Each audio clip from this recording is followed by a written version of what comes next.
Hi, my name is Sidney Decker. I work as a professor at Griffith University. Welcome to this short course on Just Culture. This short course consists of four short modules.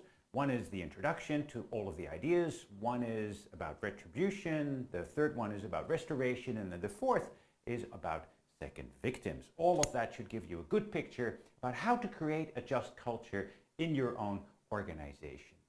Let's get started. Let's look at module one, the introduction. Now, just culture, what we're going to do is look at some definitions, look at the systems approach and why that is relevant in relation to thinking about just culture. And then we will make a brief foray into the issue of reporting, because this is something that many organizations are concerned about. How do we get people to report their safety concerns to us in ways that we can all learn from? When it comes to definitions, many people would see a just culture today as a culture that draws a clear line between acceptable and unacceptable performance. What you will learn through this module and the next ones is that perhaps, and this is where I want to come with my proposal, that perhaps a better and more humane way of thinking about a just culture is to see it as a culture of trust, a culture of learning, and a culture of accountability, but accountability in a way that may come as an innovation and a surprise to you if you've been talking about accountability in more traditional ways. Stand by, that will be more toward the end of this module. Let's first talk about the systems approach, because this is really what has driven lots of developments in just culture over the past, say, 10, 20 years. The systems approach has been popular in human factors at least since the 1940s, but for the last 20, 30 years, generally in safety, this approach has been seen as pretty much guiding all of the work that we need to do. The systems approach says that failure and success are the joint product of many factors, and they're all necessary and only jointly sufficient in order to produce the outcome. The problem that some people have started to see is that this systems approach gives people, workers or others, the opportunity to blame the system when something goes wrong, and they find that unjust. And perhaps not just unjust, but also not very productive when it comes to organizational learning. Let me give you a few voices that illustrate this concern. So here's James Reason, of course, known to many of you. In 1999, he said, "Are we casting the net too widely in our search for the factors that contribute to errors and accidents?" In other words, are we thinking too far beyond the human who is at the sharp end? Here's another one in the New England Journal of Medicine in 2009. Beginning a few years ago, some prominent leaders began to question the singular embrace of the no-blame paradigm. They described the need for a more aggressive approach to poorly performing practitioners. A need for a more aggressive approach directed at the individuals rather than at the system. This was written in response to incidents that revealed that the system essentially had done all that it could do in order to prevent people from making mistakes, and yet people messed things up. And so when the system has done everything it can, then what do you do with personal accountability? That was the question asked in this piece. This is echoed by colleagues in England, published in the British Medical Journal, which reported an increasing disquiet at how the importance of individual conduct, performance, and responsibility was written out of the safety story. We now need to take seriously the performance and behaviors of individuals. So this is, you could see this as some pushback against the system approach. No, it's not just about systems, it is also about individuals. But there is a balance. There is a balance, because nobody wants to sanction an individual for being involved in an honest mistake. Nobody and no organization in his right mind wants to sanction an individual if they have something useful to contribute that can teach the whole organization something about its safety critical operations. So there's the balance. In my book, a safety culture is defined as a culture that allows the boss to hear bad news. If you want a safety culture, you want a boss that is okay to hear bad news. You don't want to squelch or squash the bad news. And so that's where the need for a just culture has come in this idea of a balance between wanting to hold individuals accountable for their performance and behavior on the one hand, but also creating a climate that allows people to report freely in ways that don't really jeopardize them or their careers. So indeed, when you look at, for example, what Eurocontrol is saying about this, they in fact expect people to report. All safety occurrences need to be reported and assessed. They say all relevant data needs to be collected and the lessons disseminated. So there is an understanding that while we might be concerned about the performance of individuals, we don't want to stop anybody from sharing anything, because then organizations are the dumber for it. That's the balance that just culture is supposed to solve. And so what's the typical response? What do organizations typically do?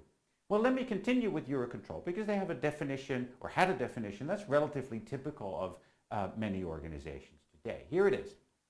Just culture is one where people are not punished for actions, omissions, or decisions taken by them that are commensurate with their experience and training, but where gross negligence, willful violations, and destructive acts are not tolerated.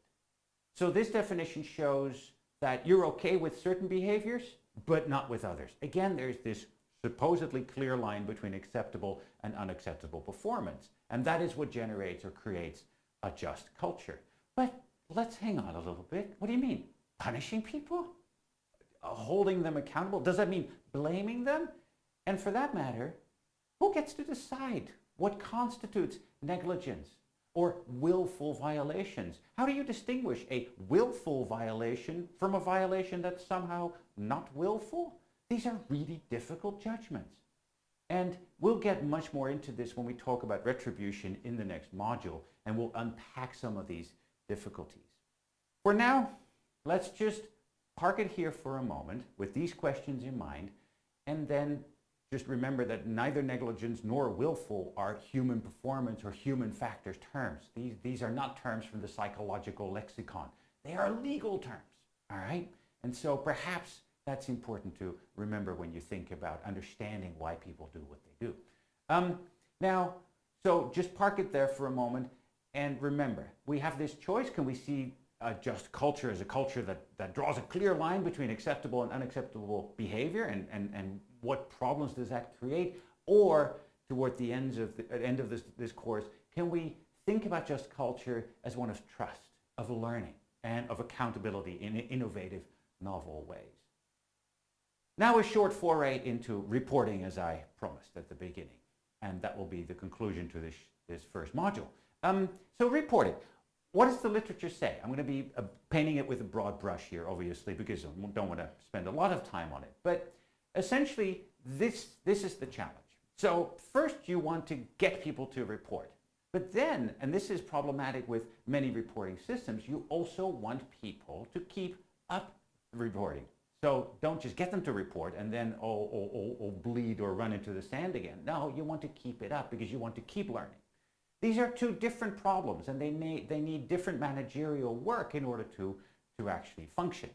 When it comes to getting people to report, it's about maximizing access to the system, making it as easy as possible, but also about minimizing anxiety. We're going to talk about that minimization of anxiety much more in a minute, because that is really at the heart of the concern of a just culture. Keeping up the reporting rate is about feedback to people. Thank you for sending it in. This is great. We're learning from it. Involving people in any improvement activities. And of course, showing evidence of change on the basis of what you have learned from them reporting. If you don't do that, then of course people will say, oh, I'm just throwing it in the black hole. Nothing happens with it. And the only reason I might report is to get off the hook, right? And so this may be going on in your organization. If you want to keep up the reporting rate, you want to think about that managerial work of involvement, feedback, showing evidence, making people part of the conversation.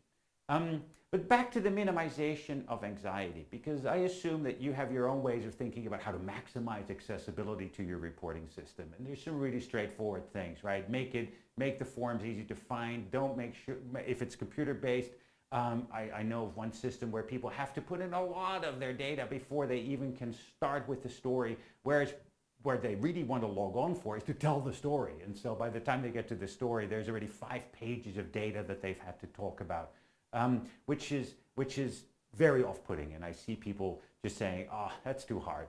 Not bother with that. So that in itself is an issue that you might want to think about. I'm not going to say more about that.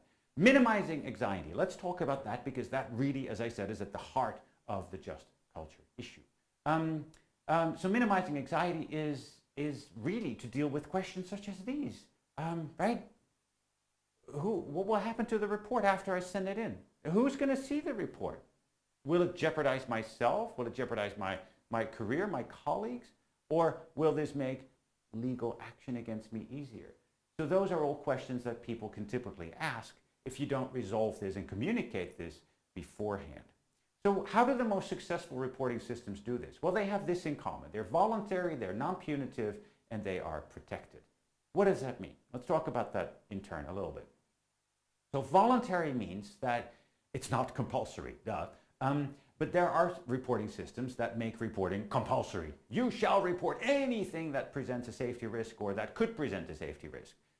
That becomes very silly very quickly, because that depends on the judgment of the people involved. And so the smarter thing is to make it voluntary and say, look, you guys are the professionals, you do this on a daily basis, you know where the pitfalls and the booby traps and the risks all are, right? You tell us about it if you're concerned with something, all right? And then you just have to trust your experts to give that to you in the way that you hope. But also, if you make it compulsory and people don't report something that you then judge to have been compulsory for them to report, what are you going to do? Are you going to sanction them for not reporting it? And how is that going to look to their colleagues, right? In fact, making it compulsory makes the second criterion for a successful reporting system really difficult, which is non-punitive. Because if you make it compulsory, there's got to be some sanction for not reporting, and thus it isn't non-punitive, all right? So hence voluntary, non-punitive, and protected. What does non-punitive mean? Non-punitive means that the organization understands that the practitioner who was involved in the incident is the best expert to learn from, and that sanctioning this expert, right, punishing them somehow for their involvement in it, silences the story and silences the other colleagues of this person who may be warned by the very example that they see. And so non-punitive means an opportunity to learn rather than punish. And recognize that really is a choice that your organization has, right? Either you learn or you punish, but doing both is virtually impossible, all right? And finally, protected. Typically, successful reporting systems are not anonymous, but they are confidential. There's an important difference. If it's anonymous, then the identity of the reporter isn't known to anyone except the reporter. And so that leads to some undesirable consequences. You get silly reports that have nothing to do with safety, but maybe simply complaints about some other organizational issues that should be resolved in very different ways, right? So you get a pollution of your reporting system with irrelevant data. But also, if the reporter isn't known to anyone, then there isn't that sense of accountability and involvement in the conversation. There isn't even that possibility, all right? Confidential, however, means that the identity of the reporter is known to only a few people who have been vetted and selected beforehand, or only to a few offices, right? This may be the union in certain cases. This may be a safety manager who sits not in the line organization, so that the line manager doesn't know, but the safety manager does know, right? And so the safety manager can then talk generically to the line manager about the issue and not about the person. So there's many ways in which you can solve this, but confidential is not anonymous. Confidential means the identity of the reporter is known, but only to a few select people. All right? So those are sort of the criteria for a successful reporting system. Now, let's talk a little bit more about protection, because how do you ensure that? Well, here's an example from a Norwegian air law, which is held up as an example by many other countries. So let's read that for a moment, right? Article 1224 says that information received by the investigating authority, say the safety board, may not be used as evidence in any subsequent criminal proceedings brought against the persons who provided the evidence. All right? So this excludes the possibility of self-incrimination by law.